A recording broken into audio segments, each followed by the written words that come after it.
What's up, y'all? It's Reaper Brock. I just want to give you a quick overview of how I quarantine my marine fish. So I picked up a 20-gallon long tank from Petco during their $1 per gallon sale. I actually picked up two. I picked up a 20-gallon long and I picked up a 20-gallon high. The amount of equipment that you're going to need for this process is very minimal. What you need is maybe a filter, a foam filter. I have a couple of PVC parts, as you can see, for fish to swim in and to hide in and sleep in at night. I have a heater, of course. I have a thermometer.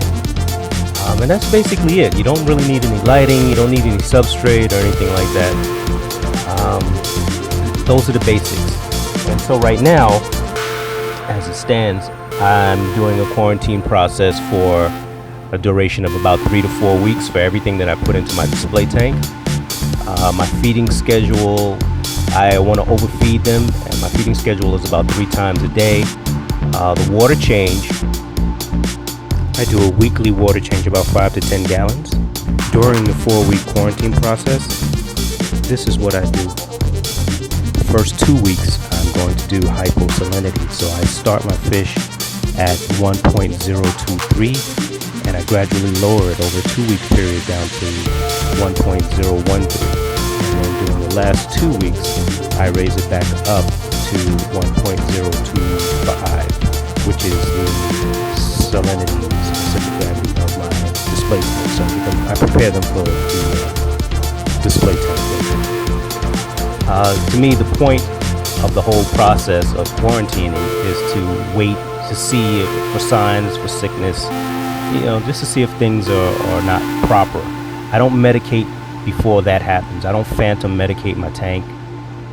It doesn't make sense to me, giving medication for something you don't know is there or not. So in case I do need it, I do have cupramine, I do have some Pro around, and I will use those things if I start to see signs. But you know what? That little Clean-A-Ras, he's one of your best friends.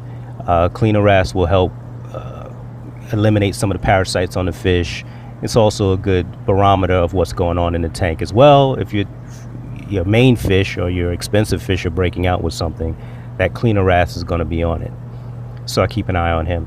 What you're looking at now is my auto top-off tank. I use the 20-gallon high as my auto top-off for my display tank. I just have a basic pump in there. I don't even know the name of these pumps anymore. I have so many of them. And it goes right into my sump third chamber, return chamber of my sump. And it makes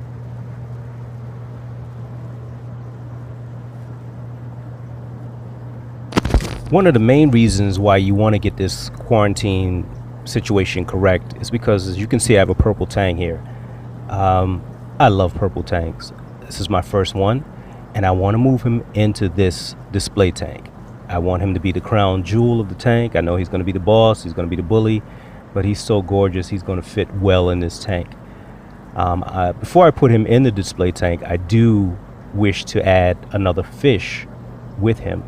So I don't want him to be the last fish to go into my display tank.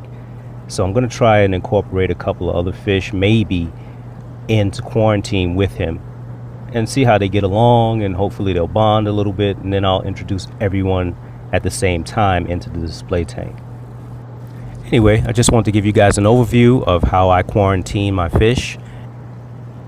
Just remember, these fish are beautiful and expensive, so do your best, take your time, and happy reefing.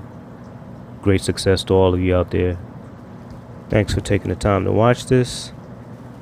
Peace.